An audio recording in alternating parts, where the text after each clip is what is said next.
အဲ့ဒါဒီမှာအထကထာဆရာကြီးအခုဒီမှာသွားတော့မယ်နော်အထကထာဆရာကြီးမူလတိကအနုတိကစသည်ဖြင့်ရှိတယ်နော်အထကထာဆရာကြီးပြောလို့ရှိရင်အနောက်ကမူလတိကဘာမှားတယ်ဗျာလေးကဘလို့အမြဲတမ်းလိုက်ပြောလို့ရှိတယ်နော်အနုတိကကြတော့လေအဲ့လေးနည်းနည်းမှတ်နော်အထကထာဆရာကြီးအရာကောက်ကတော့ကျွန်တော်တို့နောက်ပိုင်းမှာထန်းတမင်ဆရာတော်အရာကောက်ဆရာတော်ပဲနော်ထန်းတမင်ဆရာတော်ဆိုတာဘာမှမကြသေးဘူးနော်အထကထာဆရာကြီးဆိုတာကဓမ္မမိတ်ဆွေများရှင်ဗုဒ္ဓဂေါတရှင်ဗုဒ္ဓဂေါတနော်ရှင်ဗုဒ္ဓဂေါတဒီအထကထာဆရာကြီးအထကထာဆရာကြီးဆိုတာမြတ်စွာဘုရားပြိဋိနိဒံစံတော်မျိုးအနှစ်90အတွင်းတော့မှာရှင်ဗုဒ္ဓဂေါတကသူဖွင့်တာနောက်တစ်ခုကရှင်ဗုဒ္ဓဂေါတအကြောင်းထပ်ပြောမယ်တခြားသောကျမ်းတွေသူဖွင့်တယ်နော်ဒီအဘိဓမ္မာကိုလည်းပဲသူကအဘိဓနဲ့ပိဋကတ်၃ပုံလုံးနဲ့သူဖွင့်တယ်ပိဋကတ်၃ပုံလုံးနဲ့ဖွင့်တဲ့အခါကျတော့အများကြီးလုပ်ရတယ်ဗျာအများကြီးလုပ်ရတဲ့အခါကျတော့အကုန်လုံးအသေးစိတ်မလုပ်နိုင်ဘူးအသေးစိတ်မလုပ်နိုင်တဲ့အခါကျတော့အသေးစိတ်တွေဘာလို့လဲလိုက်ပြောမဲ့သူကရှိလာတာပေါ့နော်အဲ့တော့ဒီအထကထာဆရာကြီးကိုအကြည့်မျိုးလုံးဝပြတ်စရာမလိုဘူးနော်အဲ့ဒါကိုပြောပြစေချင်တာနော်အထကထာဆရာကြီးကဒီဝိသုဒ္ဓိမကျမ်းတွေရောကျန်တဲ့ပိဋကတ်၃ပုံလုံးကိုလည်းဖွင့်ရတယ်ဖွင့်တဲ့အခါကျတော့သူ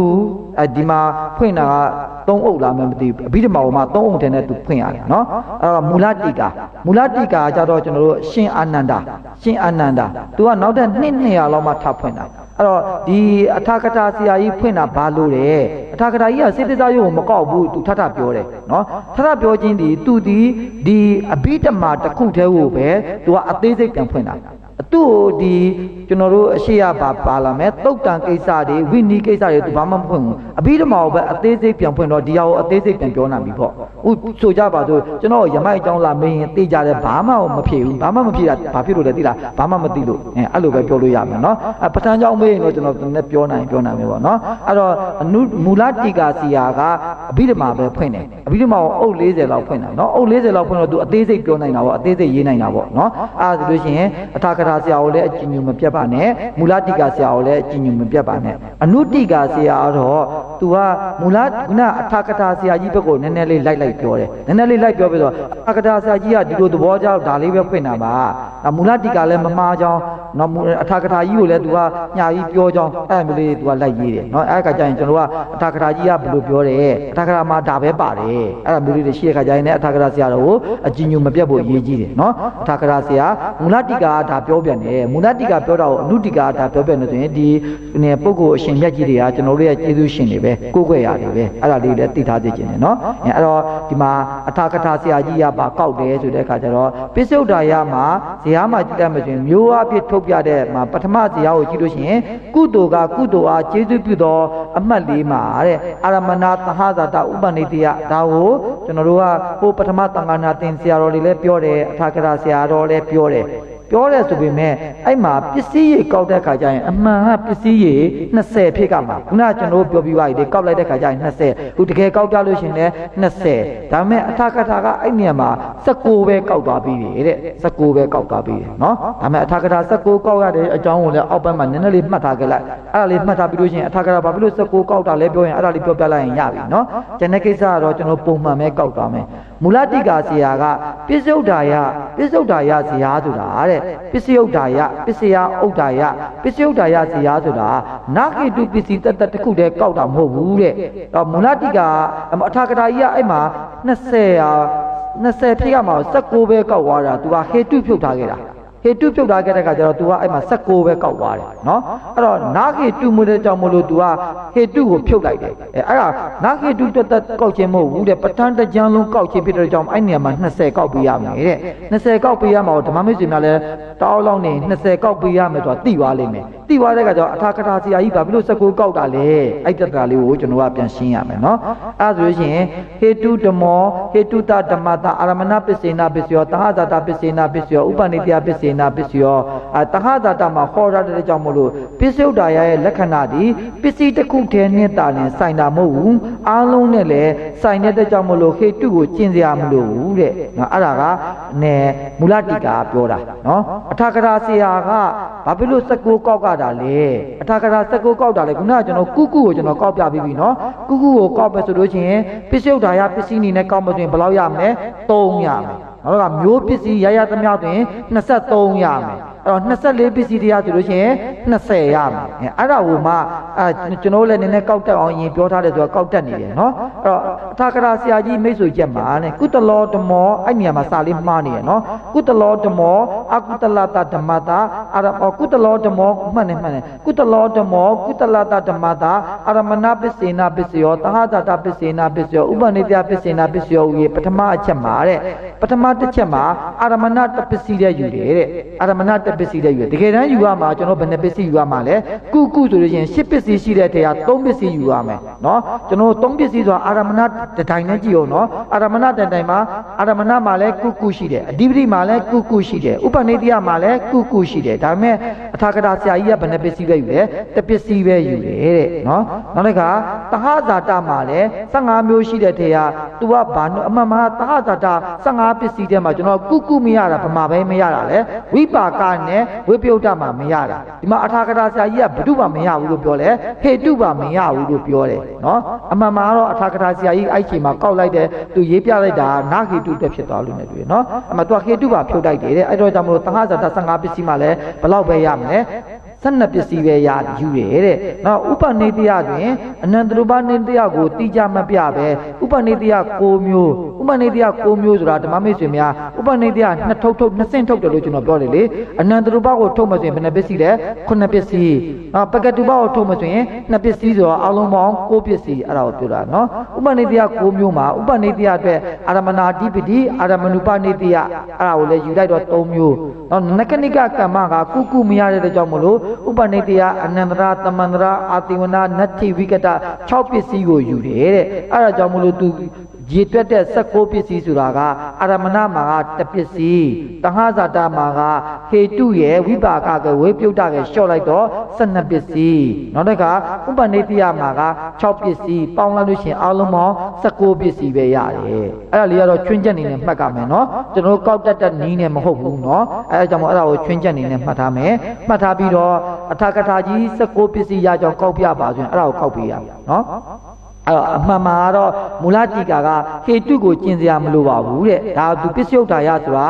ကုရသမျှကိုတွက်မယ်ဆိုရင်ဟေတုကျင့်စရာမလိုဘူးတဲ့အဲ့ဒါကိုပြောတယ်နော်အဲ့ဒါဆိုပြီးရင်ကျွန်တော်တို့ကပစ္စယုတ်တာရပါဠိတော်လေးကိုပူဇော်သွားမယ်ပစ္စယုတ်တာရပါဠိတော်လေးမှာကုတလောဓမ္မောတဏ္ဍဆုံးဒီမှာလိုက်ကြည့်ရမယ်စာအုပ်မှာကြည့်လို့အဆင်မပြေဘူးစာအုပ်မှာအဖြေတွေပဲတန်းရေးထားတာနော်အဲ့ဒါကြောင့်မလို့နော်ကုတလောဓမ္မောကုတလတဓမ္မတာအာရမဏပစ္စေနာပစ္စယောတဟဇာတပစ္စေနာပစ္စယောဥပနိတယပစ္စေနာပင်ဒီပြမကိုင်နဲ့ဒီစာရွက်အပြလေးတစ်ချက်မဲ့ကိုင်နော်ကုကဗမာတွေ့တယ်အာရမဏမှာတွေ့တယ်ဥပနိတဟဇာတမှာတွေ့တယ်ဥပနိတယမှာတွေ့တယ်အဲ့ဒါဆိုခုနကျွန်တော်ပြောတဲ့ထုတ်မယ်ဖြီမယ်ပြမယ်အဲ့ဒါပဲနော်တခါကျရင်ဟိုမှာကထုတ်အိပြအိဒါလောက်ပဲစာလောက်ပဲပြောရတာခုနကျွန်တော်ကအထုတ်လေးထဲမှာဖြီပြနော်အဲ့တော့မှတက်သေးနော်အဲ့ဒါလေးဖြစ်နေမယ်နော်ကုတလောဓမ္မောကုတလတဓမ္မတာအာရမဏပစ္စေနာပစ္စယောတဟဇာတပစ္စေနာပစ္စယောဥပနိတယပစ္စေနာပါဠိတော်ထဲမှာပါတာဓမ္မမိတ်ဆွေများပါဠိတော်ထဲမှာပါတာမဟုတ်ဘဲနဲ့ဇာတ်ထဲမှာပါတာဖြစ်အောင်ပြန်လုပ်နော်ဇာတ်ထဲမှာပါအောင်ဖြစ်အောင်ပြန်လုပ်မှဆိုရင်ကုကိုဗမာတွေ့မယ်အာရမဏရဲ့တဟဇာတရဲ့ဥပနိတယရဲ့မှာပဲတွေ့မယ်အောက်ကပုရိပစ္စာကံဟာအိမိတကသုံးပစ္စည်းမပါတော့ဘူးနော်အဲ့လေးလေးနည်းနည်းတွတ်ပြောနိုင်အောင်လုပ်တာကျွန်တော်ကစကားပြောမြန်တာနဲ့ဓမ္မမိတ်ဆွေများတော့じゃလိုက်မမီကောင်းနေမှုကုန်နေမယ်နော်ခုနပုရိပစ္စာကံဟာအိမိတကသုံးပစ္စည်းကျွန်တော်တို့မနာဘူးပြောရတာနော်အဲ့ဒါဆိုလို့ရှိရင်ဇာတ်ထဲမှာပါမလဲအာရမဏပစ္စေနာပစ္စယောတဟဇာတပစ္စေနာပစ္စယောဥပနိတယပစ္စေနာပစ္စယောသုံးပစ္စည်းထုတ်အပ်ဤပြအဲ့တော့ဒါလေးပဲနော်အဲ့မူလ10ပစ္စည်းတရားဆိုရင်ထုတ်အပ်ဤအဲ့ဒါဆိုလို့ရှိရင်သုံးပစ္စည်းထုတ်အပ်ဤအဲ့ဒါဆိုရင်ဖြီပြအဲ့သုံးပစ္စည်းထဲမှာဘယ်နှပစ္စည်းရလဲဖြီပြလိုချင်တာအဖြေရပါလဲ320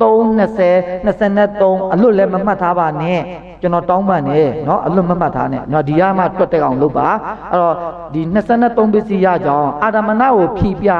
အာရမဏကိုဖြီပြလို့ရှိရင်အာရမဏက10ပစ္စည်းအာအဒီနေဥပူဝေနောက်ပိတ်အဲ့10ပစ္စည်းလုံးကုမရအောင် နော်ရှစ်ပစ္စည်းတို့ကုကုရတာကဇာလေးတို့ပြန်ကြည့်ကုကုရတာကအာရမဏတစ်ပစ္စည်းအဓိပတိဥပနိတယနှစ်ပစ္စည်းအဲ့တော့အာရမဏကိုဖြည့်ပြလိုက်လို့ရှိရင်ဘယ်နှပစ္စည်းရမယ်သုံးပစ္စည်းပြအပ်၏နော်အဲ့ဒါဆိုလို့ရှိရင်အာရမဏအထုပ်ကိုဖြည့်ပြလိုက်ရင်သုံးပစ္စည်းပြအပ်၏တဟဇာတအထုပ်ကိုတဟဇာတအထုပ်ကိုဖြည့်ပြတဟဇာတအထုပ်ဒီဟေတိတဟံအင်နိကံဝိကာအိဉ္စံမတ္တံဝိအာဝိမတဟ15ဓာတ်ခုနဒီမှာတော့မြင်တွေ့တယ်နော်တောင်ဘက်ကနဲ့ကိုမကိုလေ့ကျင့်လို့ရှိရင်ဒီက24ပစ္စည်းတန်ရေးထားလိုက်တန်ရေးထားလိုက်ပြီးတော့မှကျွန်တော်ကဒီမှာဘယ်နှပစ္စည်းထပ်နေတာလေးကပေါ်တယ်အဖြေတိုက်ပြီးသားဖြစ်သွားတာပေါ့နော်အဲ့ဒါဆိုလို့ရှိရင်ဒီတဟဒါမဲ့ဇာလေးထဲမှာပဲကြီးဇာလေးထဲမှာပဲကြီးမယ်ဆိုလို့ရှိရင်ကုကုကိုတဟငယ်9ပစ္စည်းကကုကုရတယ်အကြီးလေးပစ္စည်းကကုကုရတယ်ညမညတန်ပြုတ်တာကကုကုရတယ်ဝိပါကနဲ့ဝိပြုတ်တာကကုကုရတာမရဘူးဆိုလို့ရှိရင်ခုနကဒီမှာရေးဝတာတန်းစီပြီးရေးဝတဲ့ထဲကတဟ15ပစ္စည်းကိုဟေတိတံဟံအင်နိကံဝိခာအိဉ္စံမတ္တံဝိအာဝိမတဟ15တန်တွေကဘာကိုကြော်ရေးမယ်ဝိပါကနဲ့ဝိပြုတ်တာကိုကြော်ရေးပြီးတော့73ပစ္စည်းပြအပ်ဤအထုပ်ကိုဖြည့်ပြတာနော်နောက်ဥပနိတယ2ဆင့်ထုတ်ထားတယ်2ဆင့်ထုတ်ထားတဲ့အခါကျတော့ဥပနိတယဖြစ်အနန္တရူပနိတယပကတုပနိတယနှစ်ပစ္စည်းကိုထုတ်အပ်ဤနှစ်ပစ္စည်းကို2ဆင့်ထုတ်ထားတယ်နှစ်ပစ္စည်းကိုထုတ်အပ်ဤအဲ့နှစ်ထုတ်ကိုပြန်ဖြည့်မယ်ဆိုလို့ရှိရင်အနန္တရူပနိတယဖြစ်ဇာလေးကိုကြည့်အနန္တရူပနိတယဖြစ်ဆို9ပစ္စည်းတောင်ရှိနေတာ9ပစ္စည်းလုံးကုကုရလားမရဘူးအနန္တရကမ္မမရအောင်ကဲအဲ့တော့ဘယ်နှပစ္စည်းရမယ်အနန္ငါဆိုတာအနန္တနံဥနဝိကနဲ့အသိဝန6ပစ္စည်းကိုပြအပ်၏ပကတုပကဘယ်နှပစ္စည်းရှိလဲ2ပစ္စည်း2ပစ္စည်းမှာကျွန်တော်ဘလဝနန္ဒခဏိကကမ္မရလားမရပကတုပနိတယဖြစ်တပစ္စည်းကိုပြအပ်၏အဲ့ဒါဆိုရင်ပထမအထုပ်မူရင်းအထုပ်ကပါလဲအာရမဏုပနိတယောအနန္တရူပနိတယောပကတုပနိတယောသုံးပစ္စည်းကိုထုတ်အပ်၏အဲ့သုံးပစ္စည်းကိုအဲ့အထုပ်သုံးထုပ်ကိုပြန်ဖြီးအာရ8ပစ္စည်းလုံးကုကုရလားမရဘူးအာရမဏအဓိပတိအာရမဏုပနိတယဖြစ်သုံးပစ္စည်းကိုပြအပ်၏တဟဇာတ15ပစ္စည်းလုံးမရဘူးဝိပါကနဲ့ဝိပြုတ်တမရဘူး73ပစ္စည်းကိုပြအပ်၏ဥပနိတယ2ဆင့်ထုတ်ဥပနိတယ2ဆင့်ထုတ်ဆိုရင်ဥပနိတယဖြစ်အနန္တရူပနိတယပကတုပနိတယ2ပစ္စည်းကိုထုတ်အပ်၏အဲ့တော့အနန္တရူပကိုဖြီးရင်ဘယ်သူမရဘူးလဲအနန္တရကမ္မမရတော့6ပစ္စည်းကိုပြအပ်၏ပကတုပကိုဖြီးပကတုပမှာဘလဝနန္ဒခဏိကကမ္မမရတော့ပကတုပနိတယတပစ္စည်းကိုပြအပ်၏အဲ့ဒါဆိုရှင်အာရမဏမှာ3ပစ္စည်းမျိုးအနေနဲ့ပြောမှဆိုရင်အမျိုးနဲ့ဆိုရင်56ပစ္စည်းတည်းကပြောတာနော်မျိုးအနေနဲ့ဆိုရင်အာရမဏမှာ3ပစ္စည်းတဟဇာတမှာ73ပစ္စည်းနောက်ဥပနိတယကိုဖြီးလိုက်တဲ့အခါကျတော့အနန္တမှာ6ပစ္စည်းပကတုပမှာ1ပစ္စည်းအလုံးတော့23ပစ္စည်းအဲ့23ပစ္စည်းထဲမှာ23ပစ္စည်းတော့ပေါ်သွားတယ်တို့တော့ညာလဲဘယ်ပစ္စည်းကဘယ်နှခါပါနေလဲမသိတော့ဓမ္မမိတ်ဆွေမျိုးကျွန်တော်က24ပစ္စည်းမသိလို့ရှိရင်တာမီမီလေးတွေခေါ်ပါနော်24ပစ္စည်းလေးကိုရေးထားလိုက်ပြီးတော့မှအာရမဏမှာဘယ်ပစ္စည်းရလဲအာရမဏအဓိပတိဥပနိတယဒီမှာသတ္တပစ္စည်းမှာဘု து ကိုဖြုတ်ထားလဲဝိပါကနဲ့ဝိပယုတ်တာဖြုတ်ထားတယ်နောက်ကအဖြစ်အနန္တရူပနိတယနိတယတထုပ်အနန္တရူပတထုပ်အနေနဲ့ကဘယ်သူမရဘူးလဲအနန္တရကမ္မမရအောင်နောက်ပကတုပထုပ်မှာဒီအနန္တရကမ္မမရဘူးဥပနိတယတပစ္စည်းပဲရတယ်အဲ့တော့ဒီ23ကနေ20ဖြစ်လာခြင်းဒီမှာအဓိပတိဒီအာရမဏမှာတော့လည်းအဓိပတိပါတယ်သဟဇာတမှာလည်းအဓိပတိပါတယ်ဆိုအဓိပတိက2ခါပါရင်1ခါလျှော့မယ်နော်တစ်ခုပဲယူမယ်တစ်ခါလျှော့မယ်မဟုတ်ဘူးတစ်ခုပဲယူမယ်ဆိုတော့ဘာနှစ်ခုပုံနေတယ်1ပုံနေတယ်နော်နောက်ကဥပနိတယကျန်တာတွေကတော့ဒီမှာ1တွေယူတယ်နောက်ဒီစရာကိုဆွဲနေအဲ့မှာ2ခါချစ်တာလို့ဆိုရင်သူ့လိုက်လျှော့ဖို့တာမှတ်တော့နော်ဥပနိတယဒီအာရမဏပြောတော့လည်းသူပါတယ် နော်ဒါကဥပနိတရားကိုအထုပ်ကိုဖြေလိုက်တော့အနန္တရူပပြောရတယ်အနန္တနံဥနဝိကဆိုတော့သူပါတယ်နော်ပကတုပပြောတော့တယ်သူပါတယ်အဲ့တော့ဒီဥပနိတရားကဘယ်နှခုပုံနေလဲနှစ်ခုပုံ24ပစ္စည်းဆိုရင်တစ်ပစ္စည်းကနှစ်ခါပါသုံးခါပါလို့မရဘူးလေမပါလို့မရတဲ့ခါကျတော့ဥပနိတရားမှာနှစ်ခုလျှော့အဓိပတိမှာတစ်ခုလျှော့ဆိုတော့24ပစ္စည်းတရားဆိုလို့ရှိရင်20အဲ့ဒါဆိုလို့ရှိရင်ဒီ20မှာစာအုပ်ထဲမှာမပါတဲ့ဆိုရိုးလေးနော်အဲ့ဒါလေးကပစ္စည်းဥဒ္ဒါယပစ္စည်းရေအားဖြင့်3ပစ္စည်းရ၏24ပစ္စည်းအားဖြင့်20ရ၏မျိုးပစ္စည်းအားဖြင့်23ပစ္စည်းရ၏เนาะအဲ့ဒါဆိုလို့ရှိရင်ဒါလေးတဖြည်းဖြည်းနဲ့ခုနရှေ့ရလဲတော်တော်လေးပြောသွားတဲ့ခါကျပါလာမယ်เนาะအဲ့ဒါဆိုလို့ရှိရင်သင်္ချာကပါလာမယ်ကုအာကုဆိုရင်ဓမ္မမိတ်ဆွေများကုအာကုဆိုရင်တဟဇာတကုသိုလ်ပစ္စည်းကုသိုလ်ပစ္စုပန်အာကုသိုလ်အဲ့ဒါတဟဇာတဖြစ်မလားမဖြစ်ဘူးအကုသိုလ်ကုသိုလ်ဖြစ်မလားမဖြစ်ဘူးကုအာကုကဘယ်မှာပဲရှိမယ်အာရမဏနဲ့ဥပနိဒေအပါဠိထဲမှာဥဇရာထဲမှာပြန်ကြည့်ရအောင်ကုအာကုဘယ်မှာပဲတွေ့မယ်အာရမဏမှာတွေ့တယ်တဟဇာတမှာမတွေ့ဘူးဥပနိဒေမှာတွေ့တယ်ကျန်တဲ့အောက်မှာတွေ့သေးလားမတွေ့တော့ဘူးကဲအဲ့ဒါဆိုရင်ဘယ်နှထုတ်မလဲနှစ်ထုတ်အကုတလောဓမ္မောအကုတလာတဓမ္မတာအာရမဏပစ္စေနာပစ္စယောဥပနိဒေယပစ္စေနာပစ္စယောကုတလောအကုတလာတ၌အာရမဏဥပနိဒေယနှစ်ပစ္စည်းကိုထုတ်အပ်၏အာရမဏဖြင့်အာရမဏဖြစ်ဆိုကုအကုကဘာမှရှိတယ်အာရမဏမှာလည်းရှိတယ်အာဒိနဲ့ဥပနိဒေယမှာလည်းရှိတယ်ဆိုတော့သုံးပစ္စည်းနော်သုံးပစ္စည်းကိုပြအပ်၏နောက်တစ်ခါဥပနိဒေ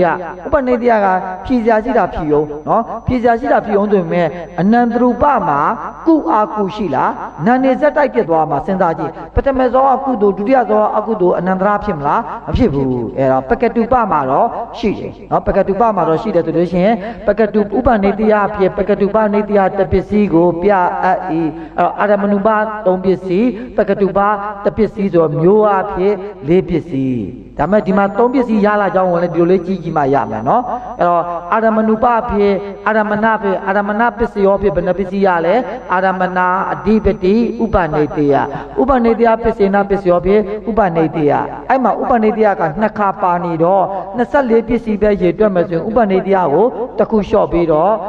3ပစ္စည်းကဲအဲ့တော့ပစ္စည်းဥဒ္ဒါယအားဖြင့်2ပစ္စည်း24ပစ္စည်းအားဖြင့်3ပစ္စည်းမျိုးပစ္စည်းအားဖြင့်4ပစ္စည်းခုကြတော့မြင်သွားပြီနော်ရှေ့ပိုင်းကအသိခံကြီးပြောထားတယ်မရဘူးနော်အဲ့ဒါဆိုရင်ခေါင်းဆောင်အာတဥရေပစ္စာကံမေဟာရေအိန္ဒြိ8ပါးတိထေရနေတော့မှ2ပစ္စည်းထုတ်အပ်၏24ပစ္စည်းထေရနေတော့မှ3ပစ္စည်းထုတ်3ပစ္စည်းပြအပ်၏ဒီကတော့4ပစ္စည်းပြအိုက်နော်4ပစ္စည်းဖြစ်တယ်ပေါ့နော်အဲ့ဒါဆိုရှင်သင်္ချာကကုပြနော်အဲ့ဒါကုပြသွားမယ်ကုပြဆိုလို့ရှိရင်ဒီမှာဒီအရှိမပဲချက်ကြည့်ပါအောင်ကုပြကုကအာရမဏုပနိတယောအနန္တရူပအနန္တအာရမဏပစ္စေနာပစ္စယောတဟဇာတပစ္စေနာပစ္စယောဥပနိတယပစ္စေနာပစ္စယောကုအာကုကြတော့တဟဇာတမရဘူးအာရမဏပစ္စေနာပစ္စယောဥပနိတယပစ္စေနာပစ္စယောကုပြကြတော့အာရမဏပစ္စေနာပစ္စယောတဟဇာတပစ္စေနာပစ္စယောဥပနိတယပစ္စေနာပစ္စယောပစ္ဆာဇာတပစ္စေနာပစ္စယောကမ္မပစ္စေနာအဲ့တော့ကျွန်တော်ပြောတယ်ပါဠိတွေကလာတာအခုဇေယျတွေကလာမှာတရားတရားလာမဆိုရင်ကုပြလေးကိုကြည့်လိုက်အာရမဏတန်လေးမှာကုပြရှိလားရှိတယ်နော်တဟဇာတတန်လေးမှာရှိတယ်ဥပနိဒေယတန်လေးမှာရှိတယ်ပုရိဇာတမှာရှိလားမရှိဘူးဘာဖြစ်လို့ပုရိဇာတမှာမရှိတာလဲကုပြဆိုတော့နာငါရှိရပုရိဇာတကြတော့ယုတ်ကရှိရပြန်ပစ္ဆာဇာတမှာရှိတယ်ပစ္ဆာဇာတမှာရှိတယ်နောက်တစ်ခါကမ္မမှာရှိတယ်ပကမ္မတိဘလဝနန္ဒခဏိကကမ္မအဲ့ဒါကြောင့်မို့လို့ပစ္ဆာဇာတပစ္စေနာပစ္စယောကမ္မပစ္စေနာပစ္စယောအဲ့ဒါဇေယျလေးတွေကရှိတာလေးသိတော်တော့မှကျွန်တော်ကဇေယျကိုတွတ်ထုတ်လို့ရမှာနော်အဲ့ဒါဆိုလို့ရှိရင်ပါဠိတော်လေးပူဇော်ပေးပါအောင်ကုတလောဓမ္မောဗျာဂတတဓမ္မတာအာရမဏပစ္စေနာပစ္စယောတဟဇာတပစ္စေနာပစ္စယောဥပနိတယပစ္စေနာပစ္စယောပစ္ဆာဇာတပစ္စေနာပစ္စယောကမ္မပစ္စေနာအဲ့ဒါဘယ်ကယူရတာလဲအာတ ဥရေပစ္စာကံမေဟာရေအိန္ဒြိ၈ပါးပုရိသတာမြူလဲပေါ်သွားတာပဲเนาะကျန်တဲ့ဟာမရလည်းပဲပေါ်သွားတာပဲเนาะခုနကနောက်ပြီးဆုံးကပိခါတို့ပိအိမ်တို့ကဘယ်ရမလဲเนาะနောက်တစ်ခုကကြားတဲ့ခါကျတော့ကျွန်တော်တို့ကရုပ်ခါတို့ရုပ်အိမ်တို့ကလည်းဘယ်ရမလဲရုပ်ခါတို့ရုပ်အိမ်တို့ကဗာလဲပြားပြားတွေလေအဲ့ဒါဆိုလို့ရှိရင်အဲ့ဒါဖြီကြတာပေါ့เนาะအဲ့ဒါဆိုဒီမှာဘယ်နှထုတ်ရလဲတစ်ထုံးနှစ်ထုံးသုံးထုံးလေးထုံးငါးထုံးအဲ့ဒါဆိုလို့ရှိရင်ကုသလောဗျာကတတ၌အာရမနာသဟဇာတာဥပနိတ္တယပစ္စာဇာတာကမ္မငါးပစ္စည်းကိုထုတ်အပ်၏အဲ့အထုတ်တွေကိုဖြီမယ်ထုတ်တွေကိုဖြီမယ်ဆိုရင်အာရမနာဖြစ်အာရမနာဓိပတိအာရမနုပါနိတ္တသုံးပစ္စည်းကိုပြအပ်၏ဇာတ်လေးကိုပြန်ကြည့်ရအောင်ကုဗျာနော်ကုပြာဆိုတဲ့အခါကျတော့အာပုတို့ဝိထာတို့ဟာအရှိကကုလာမလားမလာဘူးအာပုတို့ဝိထာတို့ဟာအရှိကရုပ်လာမယ်ဆိုလို့ရှိရင်ကုမလာဘူးเนาะအဲဒါကြောင့်မို့လို့ဗာပဲရမယ်အာရမနာဓိပတိအာရမနုပါနေတေယเนาะတဟဇာတကြလို့ရှိရင်တဟငယ်ဒီမှာကုပြာရှိတယ်ခုနှစ်ချက်ထဲမှာရှိတယ်တဟကြီးထဲမှာလည်းရှိတယ်အညမညနဲ့တန်ပြုတ်တာကကုပြာရှိလားမရှိဘူးနောက်တစ်ခါဝိပကမှာလည်းကုအတာမကြဘူးเนาะကုပြာဘာမှရှိမယ်တဟဝိမှာရှိမယ်အဲ့တော့ဒီ15ပစ္စည်းထဲမှာဘာပြောက်မလဲအညမညရဲ့တန်ပြုတ်တာကဲဝိပါကကဲ3ပစ္စည်းပြောက်မယ်ဆိုလို့ရှိရင်တဟဇာတာဖြစ်12ပစ္စည်းကိုပြအပ်၏နော်ဒီအားလေးတစ်ချက်ပြန်ကြည့်တဟဇာတမှာတစ်ချက်ပြန်ကြည့်ရအောင်နော်တဟဇာတအငယ်9ချက်ကုပြာရတယ်အကြီး4ချက်ကုပြာရတယ်အညမညတံပြုတ်တာကုပြာရလားဝိပါကကုပြာရလားမရဘူးဝိပြုတ်တာကြမှာပြန်ရတယ်အဲ့တော့15ပစ္စည်းမှာဘယ်နှပစ္စည်းရော့လဲ3ပစ္စည်းအဲ့တော့ဟေတိတခါအင်းနိကပြီးတော့မှခုနအညမညရဲ့တံပြုတ်တာကဲဝိပါကရဲ့လျှော့လိုက်လို့ရှိရင်12ပစ္စည်းကိုပြအပ်၏ဥပနိတ္တဆို2ဆင့်ထုတ်ထားတယ်နော်2ဆင့်ထုတ်ကိုပြန်ဖြေလိုက်ပြအောင်ဥပနိတ္တယအဖြစ်အနန္တရူပနိတ္တယပကတုပနှစ်ပစ္စည်းကိုထုတ်အပ်၏အနန္တရူပကိုဖြီအနန္တရူပကိုဖြီလို့ကုပြာပါလားပါတယ်ကုပြာဗန္ဓာလေးမှာလည်းအစုံစောလေးနဲ့တတယုံလေးမှာပါတယ်ဒါလို့ရှိရင်အနန္တရူပနိတ္တယအဖြစ်အနန္တရာသမန္တရာဥပနိတ္တယကမ္မမှာလည်းကုပြာပါတယ်နတ္တိဝိကတာ6ပစ္စည်းကိုပြအပ်၏အတေဝနာမှာကုပြာပါမလားမပါဘူးအဲ့တော့9ပစ္စည်းရှိတဲ့တရားအတေဝနာကျင်လိုက်လို့ရှိရင်6ပစ္စည်းကိုပြအပ်၏နောက်ကဥပနိတ္တယဖြစ်ပကတုပမှာလည်းကုပြာပါတယ်နောက်တစ်ခါဥပနိပကတုပရဲ့ဘေးနားမှာဘလဝနနခဏိကမှာလည်းကုပြာပါတော့နှစ်ပစ္စည်းကိုပြအပ်၏နောက်တစ်ခုကဘာကြံနေလဲပစ္စာပစ္စာဖြစ်ပစ္စာဇာတာဆိုပစ္စာဇာတာဝိပြုတ်တာအတ္တိအဝိကတာ4ပစ္စည်းကိုပြအပ်ပစ္စာဇာတာဖြစ်လိုက်ပုရိဇာတာပစ္စာဇာတာဖြစ်လိုက်တာနဲ့ဝိပြုတ်တာပါပြီးသားပဲအတ္တိအဝိကတာပါပြီးသားပဲဆိုတော့4ပစ္စည်းကိုပြအပ်၏ကမ္မတော့တပစ္စည်းပဲဘလဝနနခဏိကကမ္မတပစ္စည်းကိုပြအပ်၏ကဲအားဆိုရှင်ထုတ်ဆရာရှိတာထုတ်ပြဆရာရှိတာပြလိုက်လို့ရှင်ဒီကိစ္စပြီးတော့မှကျွန်တော်တို့ကဒီမှာ24ပစ္စည်းတွေကပြန်တွက်ကမယ်နော်24ပစ္စည်းတွေကပြန်တွက်ကမယ်ဆိုတော့ခုနကမဖြစ်မနေတွက်ကမယ်ဆိုတာအဲ့ဒါပဲနော်မဖြစ်မနေတွက်ကမယ်ဆိုလို့ရှိရင်ဟေတုကနေအဝကတတိယူနော်အဲ့ခါကျတော့ဗမာသွားထက်နေလဲဆိုတော့ခါကျတော့အဓိပတိသည်အာရမဏမျိုးမှာလည်းပါတယ်ဟာဇာတာမျိုးမှာလည်းပါတယ်အဓိပတိတစ်ခုလျှော့လိုက်မှတ်ထားကြအောင်နော်အဓိပတိတစ်ခုလျှော့နောက်တစ်ခါဥပနိတ္တယအာရမဏမျိုးမှာလည်းပါမယ်နောက်တစ်ခါဥပနိတ္တယရဲ့အနန္တရမျိုးမှာလည်းပါမယ်ပကတုပမျိုးမှာလည်းပါမယ်အဲ့တော့ဥပနိတ္တယ2ခုလျှော့အလုံးပေါင်း3ခုလျှော့ပါပြီနော်နောက်တစ်ခါကမ္မသည်ဒီအာရမဏမျိုးနဲ့မဆိုင်ဘူးတဟဇာတာကမ္မလည်းပါတယ်ဥပနိတ္တယရဲ့အခွဲဖြစ်တဲ့အနန္တရကမ္မလည်းပါတယ်ဘလောအနန္တရကမ္မပကတုပကမ္မလည်းပါတယ်ဘလောဥပလနနခဏိကလည်းကမ္မလည်းပါတော့သူ4ကထက်နေ3ခုလျှော့အဲ့တော့1ခုရယ်2ခုရယ်3ခုရယ်တွင်6လျှော့နောက်ကဝိပြုတ်တသည်တဟဇာတမှာလည်းကုပြာရတယ်နော်နောက်တစ်ခါပစ္စာဇာတလို့ပြောလိုက်တော့လေဝိပြုတ်တာရတယ်တစ်ခုထက်လျှော့9ခုနော်နောက်တစ်ခါအတ္တိအဝိကတဆိုလို့ရှိရင်အတ္တိကသဟဇာတမျိုးမှာလည်းပါတယ်နောက်ဒီကအဇာတမှာလည်းပါတယ်အတ္တိရောအဝိကတရောပါတယ်ဆိုတဲ့အခါကျတော့ဒီမှာတစ်ခုလျှော့ခုန9ခုရဲ့9ခုလျှော့အဲ့ဒါ28တရား9ခုလျှော့တော့19ခု နော်ဒီ16ခုပေါ်ဖို့ကတော့ဒီတိုင်းပြန်တိုက်ကြည့်မှရမယ်နော်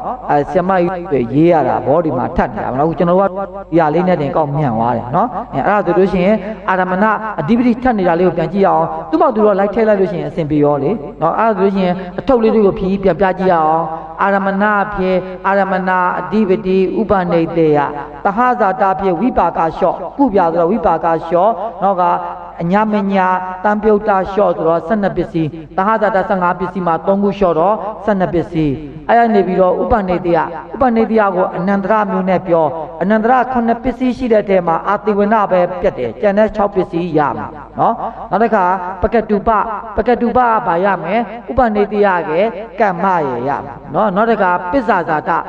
တကဘာရမလဲပစ္ဆာဇာတကဝိပယုတ်တကအဋ္ဌိရေအဝိကတရေရမှာနောက်ကဘလဝနနခဏိကကမ္မကတပစ္စည်းပဲရမှာအဲ့ဒါမျိုးလေးတွေပြန်ကြည့်လိုက်မယ်ဆိုရင်အလုံးပေါင်း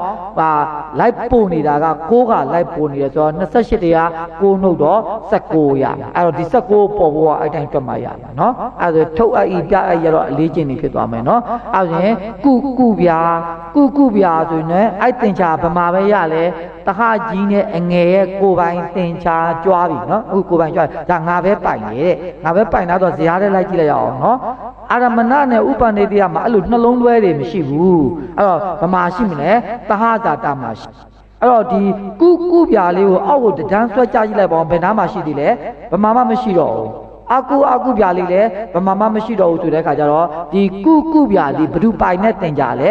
အကြီးအငယ်သဟဇာတအငယ်နဲ့အကြီးနဲ့ပဲပိုင်နဲ့တင်ချအဲ့ဒါဆိုရင်ဘယ်နဲ့ပြမလဲတထုပ်ပဲရမယ်အဲ့ဒါဆိုရှင်ပါဠိတော်လေးပြတော်ပေးပါဦးကုတလောဓမ္မောကုတလာတာသဗျာကတာတာသဓမ္မတာသဟဇာတပစ္စေနာပစ္စေယောသဟဇာတပစ္စေနာပစ္စေယောမှာတပစ္စည်းပဲထုတ်အပ်ဤအဲ့ရနေပြီးတော့ဘယ်နှပစ္စည်းပြအပ်မယ်အငယ်9ပစ္စည်းနဲ့အကြီးလေးပစ္စည်းကိုပြအပ်ဤအဲ့ဒါဆိုလို့ရှင်အဲ့တရားနေပြီးတော့မှ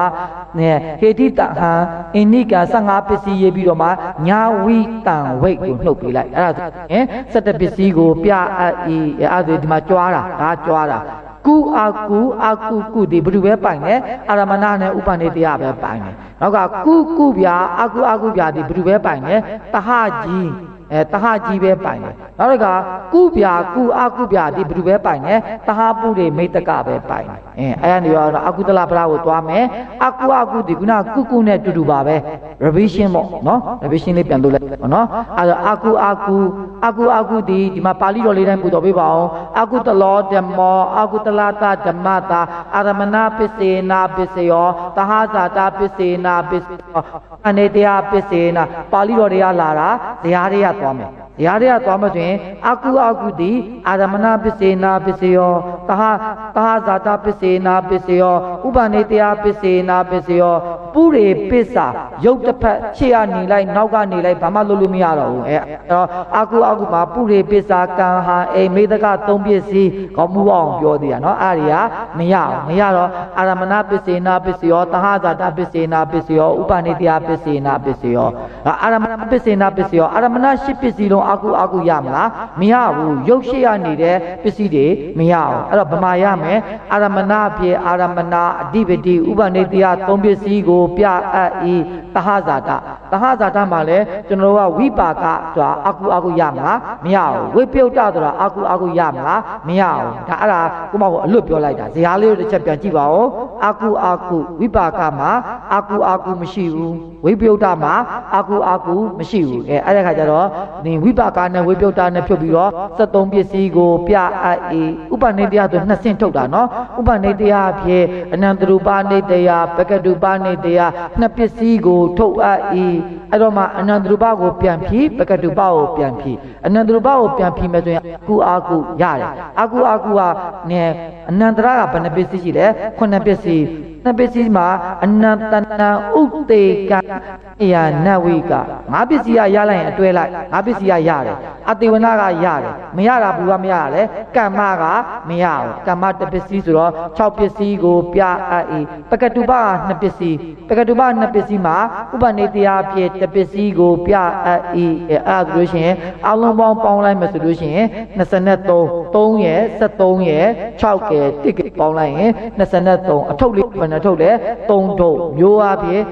23အဲ့မှာထပ်နေတာလေးကိုပြန်ရှာမယ်အဓိပတိရဲ့ဥပနိတရားရဲ့ထပ်နေတယ်အဓိပတိကအာရမဏမှာလည်းပါတယ်သဟဇာတာသဟငယ်မှာလည်းပါတယ်နော်ဥပနိတရားကအာရမဏမှာလည်းပါတယ်အနန္တရ5ပစ္စည်းမှာလည်းပါတယ်ပကတုပမှာလည်းပါတယ်အဲ့ခါကျတော့ပို့နေ24ပစ္စည်းဆိုလို့ရှိရင်တစ်ပစ္စည်းက2ခါ3ခါထည့်လို့မရဘူးဆိုတော့3ခါပြန်နှုတ်တော့20နော်အဲ့ဒါဆိုလို့ရှိရင်အဲ့ဒါကပစ္စယုတ်တာယအာဖြစ်3ပစ္စည်းဖြစ်သည်နောက်က24ပစ္စည်းအားဖြင့်20နောက်ကမျိုးပစ္စည်းအားဖြင့်23ပစ္စည်းအဲ့ဒါပြီးလို့ရှိရင်အကုကုအကုကုမှာတဟအတုတကွာဇာတာဖြစ်သည်ပစ္စည်းအကုသို့ပစ္စုပ္ပန်အကုသို့အဲ့လိုဖြစ်မလားမဖြစ်ဘူးဆိုလို့ရှိရင်အာရမဏပစ္စေနာပစ္စယောဥပနိတယပစ္စေနာပစ္စယောအဲ့ဒါဆိုလို့ရှိရင်ပါဠိတော်လေးပူဇော်ပေးပါဦးအကုတလောဓမ္မောကုတလတာဓမ္မတာအာရမဏပေနာပစ္စယောဥပနိတရားပစ္စေနာခုနကုအကုနဲ့အကုကုနဲ့မတူဘူးနော်ခုနကုအကုတော့ဟာ2 3 4အခုအကုကြနဲ့အကုကုကြတော့2 2 2အဲ့ဒါတွအောင်မတူနေတူနေကိုမအောင်တွက်ယူမှာပေါ့နော်အဲ့ဒါဆိုရင်ပြန်တွက်မယ်ဆိုလို့ရှိရင်အာရမဏဖြစ်အကုကုကဘယ်လိုရမလဲအာရမဏဖြစ်အကုကုပစ္စည်းတရားကအကုသို့ပစ္စည်းတရားအကုသို့ဆိုရင်အရင်တော့ဘာရလဲဆိုရင်အကုတော့အာနာအဓိပတိဥပနိတယအခုပစ္စည်းတရားကအကုသို့ဆိုရင်ပစ္စည်းတရားအကုသို့ကိုကုသိုလ်ကအဓိပတိမတက်ဘူးတိတရားအကုသို့ကိုအဗျာကတကအဓိပတိမတက်ဘူးဆိုရင်အကုနဲ့အကုတာမှာအဓိပတိနဲ့ဥပနိတယမလိုက်ဘူးအကုမှာဘာပဲရမယ်အာရမဏတပစ္စည်းကိုပြအပ်၏အနန္တရဥပနိတယကိုဖြီလိုက်ဥပနိတယကိုဖြီလိုက်မယ်ဆိုလို့ရှိရင်လည်းအနန္တရမှာအကုကုဘလို့မှပြလို့မရအောင်နော်နန္နကုဇတ်တိုင်းကုသိုလ်အကုသိုလ်ဘလို့မှမရအောင်အဲ့တော့အနန္တရ9ပစ္စည်းလုံးနဲ့မရအောင်ပကတုပမှာတော့ဗာရမလဲဥပနိတယရမယ်နောက်ကဘလဝနန္ဒခဏိကကမ္မရမလားမရအောင်ဥပနိတယဖြစ်ပကတုပနိတယတပစ္စည်းကိုပြအပ်၏သူရတာတော့ဟိုဟာအကုမှာတော့အာရမဏလည်းရတယ်ဥပနိတယလည်းရတယ်ဒါပေမဲ့အဲ့တော့အဓိပတိနဲ့ဥပနိတယကဝင်ရတယ်အခုရလားမရအောင်မရတဲ့ခါကျတော့အာရမဏတထုပ်မှာဘာပဲရလဲအာရမဏပဲရဥပနိတယတထုပ်မှာဥပနိတယပဲရတဲ့ခါကျတော့24ပစ္စည်းနေနဲ့2ပစ္စည်းပဲရတယ်နော်ကဲအဲ့တော့အထုပ်လေးကဘယ်နှထုပ်ရမယ်ပစ္စယုတ်တာယအာဖြင့်2ပစ္စည်းကိုပြဖြစ်သည်နောက်က2ပစ္စည်းအားဖြင့်2ပစ္စည်းပဲဖြစ်မယ်မျိုးပစ္စည်းအားဖြင့်လည်း2ပစ္စည်းပဲဖြစ်မယ်နော်တွက်တက်သွားလို့ရှိရင်အဓိကဒီကကီးလေးရပါလေးလေကီးလေးကပစ္စည်းအကုသိုလ်ကိုကုသိုလ်ကအဓိပတိမတက်ဘူးဥပနိတယမရအောင်ပစ္စည်းအကုသိုလ်ကိုအဗျာကတကအဓိပတိမတက်ဘူးဥပနိတယမရအောင်အဲ့ဒါဆိုလို့ရှိရင်တော့သင်္ချာကအကုဗျာဆိုလို့ရှိရင်အာရမဏမျိုးမှာလည်းရှိတယ်အကုဗျာသဟဇာတာမျိုးမှာလည်းရှိတယ်ဥပနိတယမှာလည်းရှိတယ်ပစ္စာရှိလားပစ္စာအကုဗျာပစ္စာကနံကရှိရလေပစ္စာရှိတာပေါ့နောက်တစ်ခါဘလဝနန္ဒခဏိကကမ္မနံကရှိရဆိုတော့ရှိတာပေါ့အဲ့ဒါဆိုလို့ရှိရင်ပါဠိတော်လေးပူဇော်ပေးပါအောင်အကုတလောဓမ္မောဗျာကတတာဓမ္မတာအာရမဏပစ္စေနာပစ္စယောသဟဇာတာပစ္စေနာပစ္စယောဥပနိတယပစ္စေနာပစ္စယောပစ္စာဇာတာပစ္စေနာပစ္စယောကမ္မပစ္စေနာပစ္စယောအဲ့ဒါဆိုလို့ရှိရင်ကျွန်တော်ကအကုဗျာအာရမဏပစ္စေနာပစ္စယောနဲ့ရှာမယ်နော်အကုဗျာအကုသလပရာယတတိယသင်္ချာအကုဗျာမှာအာရမဏမှာတပစ္စည်းတာပြအပ်တယ်နော်အာရမဏမှာတပစ္စည်းတာပြအပ်တယ်နောက်တစ်ခုကအကုဗျာနော်အာရမဏမှာတပစ္စည်းတာပြအပ်တယ်နောက်ကတဟဇာတာကိုကြည့်မယ်ဆိုလို့ရှိရင်တဟဇာတာအငယ်9ပစ္စည်းရမယ်အကြီး4ပစ္စည်းရမယ်အညမညတံပြုတ်တာအကုဆိုတဲ့အတန်ပါလိုက်တာနဲ့မရအောင်နောက်တစ်ခါဝိပါကအကုဆိုတဲ့အတန်ပါလိုက်တာနဲ့မရအောင်အညမညတံပြုတ်တာကဘာရမလဲကုအကုဗျာအဲ့လိုမျိုးဒီလိုမျိုးအကုဗျာလိုမျိုးရလားမရအောင်အဲ့တော့အညမညတံပြုတ်တာအကုဗျာမှာရလားမရအောင်ဝိပါကအကုဗျာမှာမရအောင်အဲ့တော့တဟဇာတာအနေနဲ့ဘယ်နှပစ္စည်းပဲရမယ်12ပစ္စည်းကိုပြအပ်၏ဥပနိတယကို2ဆင့်ထုတ်ထားတယ်ဖြည့်ပေးပါဦးဥပနိတယအဖြစ်အနန္တရူပနိတယပကတုပနိတယ2ပစ္စည်းကိုထုတ်အပ်၏အနန္တရူပကိုဖြည့်မယ်အနန္တရူပမှာအကုဗျာဘယ်နာလေးမှာရမယ် အနန္တရူပမှာအာကုဗျာအာကုဆိုအဆုံးစောလေးနဲ့တတ်တာယုံလေးဒါပေမဲ့အာသေဝနာကတော့ဇတ်မတူလို့မရဘူးเนาะအဲ့ဒါဆိုလို့ရှိရင်အနန္တရူပနေတယအဖြစ်ငါးပစ္စည်းကိုပြအပ်၏ဥပနေတယအဖြစ်ဥပနေတယတော့အာကုဗျာကဥပနေတယမှာလည်းရမယ်နောက်တစ်ခါဥပနေတယရဲ့ဟိုဘလဝနနခဏိကကမ္မမှာလည်းရမယ်ဆိုတော့နှစ်ပစ္စည်းကိုပြအပ်၏ပစ္ဆာဇာတပစ္ဆာဇာတဆိုရင်ပစ္ဆာဇာတလို့ပြောလိုက်တာ နဲ့ဝိပယုတ်တာအတ္တိအဝိကတာလေးပစ္စည်းကိုပြအပ်၏ကမ္မဆိုရင်တော့လုံးမလီပဲပစ္စည်းကိုပြအပ်၏အဲ့ဒါဆိုလို့ရှိရင်အာရမဏဖြစ်တပစ္စည်းပဲရမှာเนาะအကုဗျာဆိုတော့အကုတုကိုဒီဥဗျာကတကအကုတုကိုအဗျာကတကအဓိပတိလည်းမတက်ဘူးဥပနိတယလည်းမတက်ဘူးဆိုတော့အာရမဏတပစ္စည်းကိုပြအပ်၏တဟဇာတမှာအကုဗျာဆိုတော့အညာမရဘူးတံမြုတ်တာမရဘူးဝိပါကမရဘူးဆိုတော့တဟဇာတ15ပစ္စည်းမှာ3ပစ္စည်းလျှော့12ပစ္စည်းเนาะအဲ့ရနေပြီးတော့ဥပနိတယမှာအနန္တရမျိုးမှာမရအောင်เนาะအနန္တရမျိုးမှာ5ပစ္စည်းပဲရအနန္တရမျိုးမှာ5ပစ္စည်းရเนาะနောက်တစ်ခါနန္ဒရမျိုးပကတုပမျိုးမှာ2ပစ္စည်းလုံးရတယ်ပကတုပဥပနိတယလည်းရတယ်ကမ္မလည်းရတယ်နောက်ကပစ္ဆာဇာတ4ပစ္စည်းရတယ်နောက်ကဘလဝနန္ဒခဏိကကမ္မ1ပစ္စည်းပဲရတယ်အဲ့ဒါလေးကိုတူတာကိုကြည့်လိုက်မယ်ဆိုလို့ရှိရင်ဒီမှာ2ဆင့်တူနေတာဗမာတွေ့မယ်ဥပနိတယမှာ1ခုပို့တယ်ကမ္မမှာ2ခုပို့တယ်ဆိုတော့3ပစ္စည်းနော်နောက်တစ်ခါဝိပယုတ်တမှာ4ပစ္စည်းအဋ္ဌိမှာ5ပစ္စည်းအဝိကတမှာ6ပစ္စည်းအဲ့တော့25တရာ6နှုတ်တော့19အဲ့ဒါဆိုလို့ရှိရင်အကုဗျာပြီးရင်အကုဗျာဆိုရင်ကြွားတယ်ဘယ်သူကကြွားလဲတဟဇာတအကြီးနဲ့အငယ်မှာပဲရတယ်တဟဇာတအကြီးနဲ့အငယ်မှာပဲရတယ်ဆိုလို့ရှိရင်အငယ်က9ပစ္စည်းအကြီးက4ပစ္စည်းဆိုတော့17ပစ္စည်းကိုပြအပ်၏အဲ့ဒါဆိုလို့ရှိရင်6ချက်8ချက်ပြီးသွားပြီเนาะအဗျာကတ3ချက်လာမယ်ဗျာဒီမှာအများကြီးလာမယ်ဗျာမှာအာရမဏပစ္စေနာပစ္စယောတဟဇာတပစ္စေနာပစ္စယောဥပနိတယပစ္စေနာပုရိဇာတပစ္စေနာပစ္စယောပစ္ဆာဇာတပစ္စေနာပစ္စယောအာဟာရပစ္စေအဲ့ဒါအာတာဥရေပစ္စာကံမေမရအောင်เนาะဟာအိမ်เนาะအဲ့တော့ဘယ်သူမရတာလဲကံမရเนาะတာဥရေပစ္စာကံမေဟာရေအိန္ဒြိ8ပါးသိဆိုတော့ကမ္မဇာလေးတဲ့ပြန်ကြည့်ရအောင်ကမ္မမရတဲ့အကြောင်းလေးတစ်ချက်ပြန်ကြည့်ရအောင်ကမ္မသည်ဗျာအာရမဏရှိတယ်တဟဇာတရှိတယ်ဥပနိတယရှိတယ်ပုရိဇာတရှိတယ်ပစ္ဆာဇာတရှိတယ်ဘလဝတုပလနနခဏိကကမ္မဗျာပေါက်နေတယ်เนาะအာဟာရရှိတယ်အိန္ဒြိယရှိတယ်မေတ္တက3ပစ္စည်းမှမရှိဘူးเนาะအဲ့တော့သူ6မျိုးမှာဘယ်နှပစ္စည်းထုတ်တယ်10ပစ္စည်းကိုထုတ်အပ်9ပစ္စည်းကိုထုတ်အပ်ဤเนาะ10ပစ္စည်းထဲမှာပြောရမယ်လေအာတာဥရေပစ္စာကမ္မေဟာရေအိန္ဒြိ7ပါးတိမှာကမ္မမပါ9ပစ္စည်းကိုထုတ်အပ်ဤအဲ့ဒါနေပြီးတော့အာရမဏကိုဖြီးမယ်အာရမဏကိုဖြီးမှဒီမှာမပြထားတဲ့ခါကျတော့အာရမဏကိုဒီမှာပဲတောက်လျှောက်ဖြီးသွားမယ်เนาะအာရမဏဖြစ်ဘယ်လိုရမလဲဆိုလို့ရှိရင်10ပစ္စည်းလုံးရတယ်အာရမဏဖြစ်10ပစ္စည်းလုံးရတယ်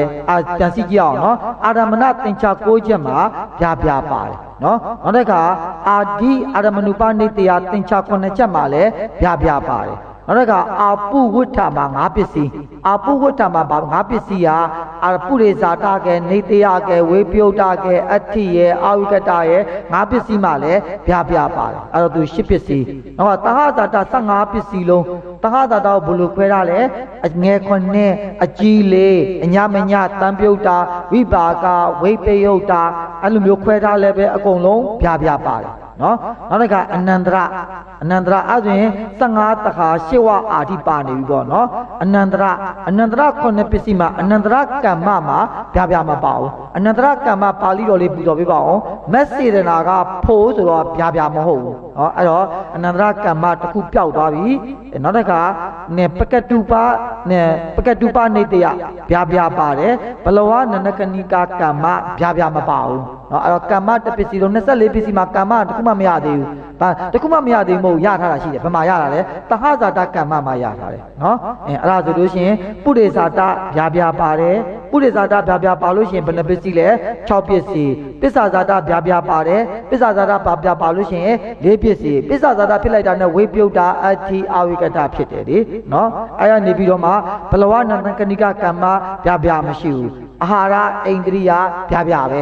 အာဟာရအိန္ဒြိယကဗျာဗျာပဲအဲ့ဒါဆိုရှင်ဗျာဗျာပါတာကိုထုတ်အပ်ပြအဲ့ဒီနဲ့အလုံးပေါင်းဘယ်နှပစ္စည်းရမလဲမျိုးအားဖြင့်46ပစ္စည်းအဲ့တော့အများကြီးပါနေတယ်နော်ကမ္မကလည်းပယ်တဲ့နေရာတွေအများကြီးပဲကမ္မပယ်တာတဟဇာတကမ္မရတယ်နော်တဟဇာတကမ္မနောက်ဘယ်ကမ္မရှိအောင်မလဲအနန္တရမျိုးမှာအနန္တရမျိုးကမ္မပယ်တယ်အနန္တရကမ္မမျိုးပယ်တယ်သူကအနန္တရကမ္မပါလေမက်စေတနာလေးရဖို့နောက်ကဒုပ္ပလကမ္မနာပကနေအနန္တရကမ္မဘိနာဥပနိတယဆိုတဲ့ဘလဝကမ္မဘလဝကမ္မကသူကကုဗျာအကုဗျာပယ်တယ်နော်နောက်တော့လိုချင်တာပါလေဗျာဗျာနောက်တစ်ခါနေဘလဝဒုပ္ပလနန္ဒခဏိကကမ္မသူကလည်းကုဗျာဆိုတော့ပဲ့တယ်အဲ့ဒါဆိုလို့ရှိရင်ကမ္မ၄မျိုးရှိတဲ့တရား၃မျိုးပဲ့တယ်သို့တော်ညာလဲတဟဇာတကမ္မရတယ်ကျန်တဲ့ပစ္စည်းတွေလည်းနေရာတိုင်းမှာရတော့အလုံးပေါင်း20ပစ္စည်း24ပစ္စည်းနေလဲဆိုရင်24ပစ္စည်းလုံးရတယ်နော်အဲ့ဒါဆိုရင်ပစ္စယုတ်တာရအားဖြင့်10ပစ္စည်းကို10ပစ္စည်းရတယ်ဘယ်သူမရတာလဲကမ္မတထုပ်တယ်မရတာနော်24ပစ္စည်းလုံးရတယ်မျိုးပစ္စည်းအားဖြင့်6ပစ္စည်းရတယ်နော်အဲ့ဒါမျိုးပစ္စည်း6ပစ္စည်းကိုဒီပစ္စုဒ္ဒရာဇာလေးကြည့်ပြီးတစ်ချက်တော့ပြန်ကြည့်ရအောင်နော်46ပစ္စည်းကို46ပစ္စည်းအာရမဏမှာ10ပစ္စည်းလုံးရတယ်အာရမဏမှာ10ပစ္စည်းလုံးရတယ်ဆိုတာအပုတ္တိဝိတ္တာတိတို့ဟာသူကနမေမဟုတ်ဘူးသူကတဘာခတွေနော်တဘာခတွေနော်အားကြောင့်မလို့သူထက်မတွက်တာနော်တင်ချာရတယ်တင်ချာမြင်အောင်လေးထက်ပြတာနော်တဟဇာတာတစ်လျှောက်လုံးဗျာရတယ်ဆိုတော့15ပစ္စည်းလုံးရအောင်ဥပနိတေယအနန္တရထုတ်ဥပနိတေယရဲ့အနန္တရထုတ်မှာဘယ်သူမရဘူးလေအနန္တရကမ္မမရဘူးနော်အနန္တရကမ္မမရတညာတော့လေတဟဇာတအငယ်မှာကမ္မရထားတယ်နော်နောက်တစ်ခါပကတုပထုတ်မှာလည်းဥပနိတေယပဲရတယ်ဘလဝနန္ဒခဏိကကမ္မမရဘူးနောက်တစ်ခါပုရိဇာတဗျာဗျာ6ပစ္စည်းလုံးရတယ်နောက်တစ်ခါပစ္ဆာဇာတဗျာဗျာ4ပစ္စည်းလုံးရတယ်ဘလဝဒုပ္ပလနန္ဒခဏိကကမ္မနဲ့မဆန်အာဟာရအိန္ဒြိယဗျာဗျာရတယ်နော်အဲ့ဒါဆိုရင်ရနိုင်သမျှမျိုးပစ္စည်းနေလဲဆိုရင်46ပစ္စည်း24ပစ္စည်းနေလဲဆိုရင်24ပစ္စည်းလုံးနော်နောက်တစ်ခါပစ္စယုတ်တာရနေလဲဆိုရင်9ပစ္စည်းအဲ့ဒါဆိုရှင်ဒီဟာအရှိကြီးတာပြောတယ်အဲ့ဒါကိုရပါမယ်နော်အဲ့ဒါဆိုရင်ဗျာပဒရဲ့ဒုတိယသင်္ချာဗျာကုဆိုရင်အာရမဏပစ္စေနာပစ္စယောဥပနိတယပစ္စေနာပစ္စယောပုရိဇာတပစ္စေနာပုရိဇာတဘာဖြစ်လို့ဗျာကုရတာလဲရုပ်ရှိရနေလို့ပေါ့ရုပ်ရှိရနေလို့ဗျာကုရတာပေါ့ကဲပါဠိတော်တရားအခုဇေယျတရားပြန်ကြည့်ရအောင်ဗျာကုလေးကိုဆွဲချလိုက်အာရမဏမှာတွေ့တယ်နောက်တစ်ခါဗျာကုလေးကိုဆွဲချလိုက်တဟဇာတမှာတွေ့လားမတွေ့ဘူးနော်နောက်တစ်ခါဥပနိတယမှာတွေ့တယ်ပုရိဇာတမှာတွေ့တယ်ဒါပဲနောက်ကဗျာကုကိုဆက်ဆွဲရင်မတွေ့တော့ဘူးအဲ့တော့မျိုးပြည့်24ပစ္စည်းပစ္စုဒ္ဒာယအနေနဲ့ပူတော်ပေးပါအောင်အဗျာကတောဓမ္မောကုတလာသဓမ္မတာအာရမဏပစ္စေနာပစ္စယောဥပနိတယပစ္စေနာပစ္စယောပုရိဇာတပစ္စေနာပစ္စယောအဲ့တော့ဘယ်နှပစ္စည်းဘယ်နှခုတ်ထုတ်မယ်3ထုပ်ကို3ပစ္စည်းထုတ်အပ်၏အာရမဏအနေပြန်ဖြီအာရမဏအနေပြန်ဖြီမယ်ဆိုလို့ရှိရင်ဗျာကုဗျာကုမှာအာရမဏမှာလည်းဗျာကုရတယ်နောက်ကအာတိအာရမဏုမမှာလည်းဗျာကုရတယ်အပုဝဋ္ဌာက5ပစ္စည်းအပုဝဋ္ဌာကပုရိနေတယဝိပယုတ်တာအတ္တိအဝိကတ5ပစ္စည်းဆိုတော့အောက်လုံးပေါင်းအာရမဏမှာ10ပစ္စည်းလုံးရတယ်နော်ဗျာကုတဟတာတာနဲ့လုံးဝမဆိုင်ဘူးနာပစ္စုဒ္ဒာယပါဠိတော်ထဲမှာလည်းမပါဘူးအနန္ဥပနိတယကနှစ်ဆင့်ဆိုတော့ထုတ်ဖြီးပေးပါဦးအနန္တရူပတထုပ်ပကတုပတထုပ်အနန္တရူပတထုပ်မှာဗျာကုကဘာပဲရမယ်အနန္တနံဥနဝေကဗျာကုဆိုတာဗနာလေးမှာလဲဘုဒ္ဓမနောတော်ဝေဇာထမေဇောလေးအဲ့ဒါဗျာကုပဲနော်အဲ့တော့အနန္တနံဥနဝေကရတယ်ဗျာကုဆိုတော့ဇတ်မတူတော့အာတိဝနာရမလားမရဘူးကမ္မနေရာမှာလဲမက်စေတနာလေးကဖို့ကလဲဗျာကုမဟုတ်တော့ပကတုပထုတ်မှာဥပနိတယရတယ်ဘလဝနန္ဒခဏိကကမ္မကတော့ကုဗျာအကုဗျာဆိုတော့သူမရဘူးအဲ့ဒါနေပြီးတော့ကျွန်တော်တို့ဗျာကုလေးကမတွေ့တော့ဘူး နော်မတွေ့တော့ခါကြတော့ခုနပစ္စည်းအမယ်ကျွန်တော်အာရမဏမှာရှစ်ပစ္စည်းကိုပြအေးဥပနိတယမှာပထမဥဒငါးပစ္စည်းကိုပြအေးနော်ပကတုပအထုတ်ခါကြတော့တချမ်းမဲ့ရနော်ပကတုပနိတယတပစ္စည်းကိုပြအေးအဲ့ခါကြတော့ကျွန်တော်တို့ကအာရမဏရှစ်ပစ္စည်းအာရမဏမှာရှစ်ပစ္စည်းဥပနိတယမှာခေါင်းဆောင်၅ပစ္စည်းနောက်တစ်ခါဥပနိတယရဲ့ပကတုပမှာတပစ္စည်းဆို6ပစ္စည်း6ပစ္စည်းရဲ့10ပစ္စည်းရဲ့ဆိုတော့14ပစ္စည်း14ပစ္စည်းကိုပုရိဇာတမှာ5ပစ္စည်းဆိုတော့အောက်ပေါင်း19ပစ္စည်း19ပစ္စည်းမှာဘယ်ပစ္စည်းကနှစ်ခါပါနေလဲပြန်ကြည့်တော့မှ24ပစ္စည်းနေနဲ့เนาะအထုပ်ကဘယ်နဲ့ထုတ်လဲအာရမဏဥပနိတယပုရိဇာတเนาะမျိုးအားဖြင့်19ပစ္စည်း24ပစ္စည်းနေတာကြည့်အောင်ဆိုလို့ရှိရင်ဒီမှာတူတာကိုပဲပြောပြတော့မယ်နော်ဥပနိတယအာရမဏမှာလည်းပါတယ်နောက်တစ်ခါဥပနိတယရဲ့အနန္တရမှာလည်းပါတယ်အနန္တရမှာလည်းပါတယ်အဲ့တော့ तू ကအာရမဏမှာလည်းပါတယ်အနန္တရမှာလည်းပါတယ်ပကတုပမှာလည်းပါတော့ तू နှစ်ခုလျှော့ပေးရနော်နောက်ဒီမှာနိတယဒီအာရမဏရဲ့နိတယအာရမဏရဲ့နိတယဝဋ္ဌပါပါလို့နိတယရသွားတာလေအာရမဏမျိုးမှာတရားနိတယရတယ်ဟိုဘုရားပုရိဇာတမှာလည်းနိတယရတယ်ပုရိဇာတလို့ပြောလိုက်တာ ਨੇ ဝဋ္ဌပဲနော်ပုရိဇာတလို့ပြောလိုက်တာ ਨੇ နိတယဝိပယုတ်တာပုရိဇာတအတ္တိအာဝကတော့အဲ့နိတယပါတယ်ဒီမှာတစ်ခုလျှော့ပေးရမယ်ဥပနိတယနှစ်ခုလျှော့ပေးရမယ်ပုရိဇာတကလည်းအာရမဏမှာလည်းပါတယ်နော်ပုရိဇာတမှာလည်းပါတယ်ဆိုလျှော့ပေးရမယ်နော်ဇာတာမှာလည်းအာရမဏရဲ့ပုရိဇာတရဲ့ပါလျှော့ပေးရမယ်အတ္တိအဝိကတအာရမဏမှာလည်းပါတယ်နောက်ကပုရိဇာတမှာလည်းပါတယ်ဆိုလျှော့ပေးရမယ်နော်ဒီပဲလိုက်ပြကြည့်အောင်နော်ရှော့ပေးရမှာဒီမှာတစ်ခုလျှော့နှစ်ခုလျှော့သုံးခုလေးခုငါးခု6ခု9ခုအဲ့တော့19တွေက9ခုနှုတ်တော့24ပစ္စည်းနေနဲ့17ပစ္စည်းနော်အဲ့ဒါတော့ဒီမှာဒီလိုလေးလုံးကြည့်တော့မှပဲမြင်တာအခုကျွန်တော်ဇေယျနဲ့အယောင်ရိုက်ပြလိုက်တာကိုယ်ထဲမှာမျက်စိထဲမှာအယောင်ရိုက်လို့ခက်နေလိမ့်မယ်နော်ဒီ24ပစ္စည်းတွေဘယ်ကြတော့ပဲထွက်တော့နော်အခုမတွက်လဲရတယ်ဆောင်းဘက်ကနဲ့အတွက်အလုပ်ကိုခြံထားအောင်နော်အဲ့ဒါသင်္ချာက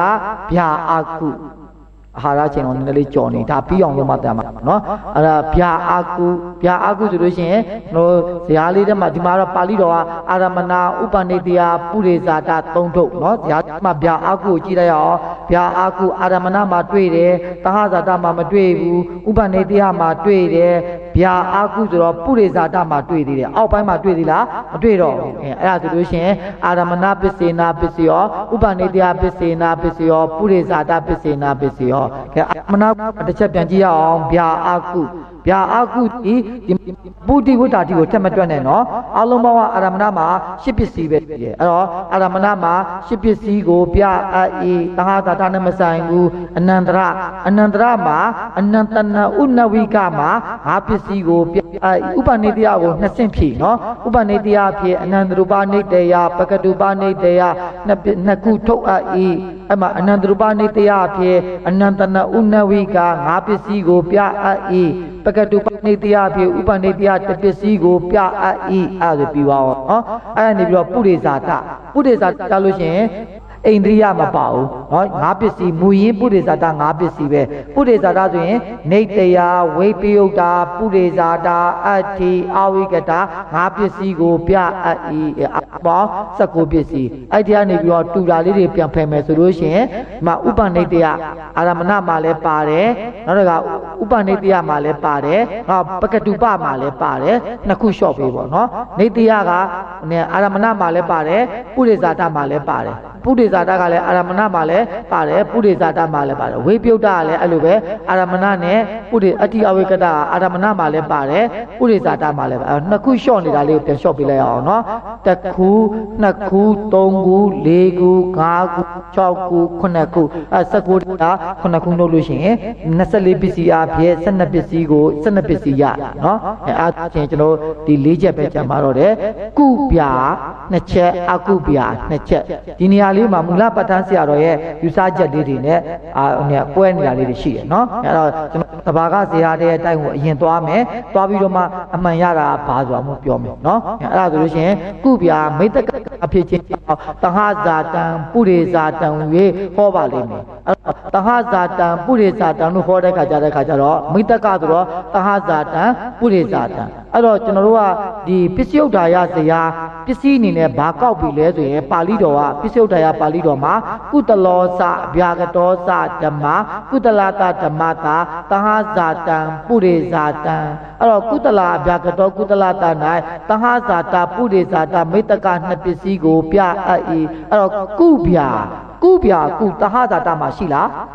တဟဇာတကိုချက်မှာမဟုတ်ဘူးပံပြား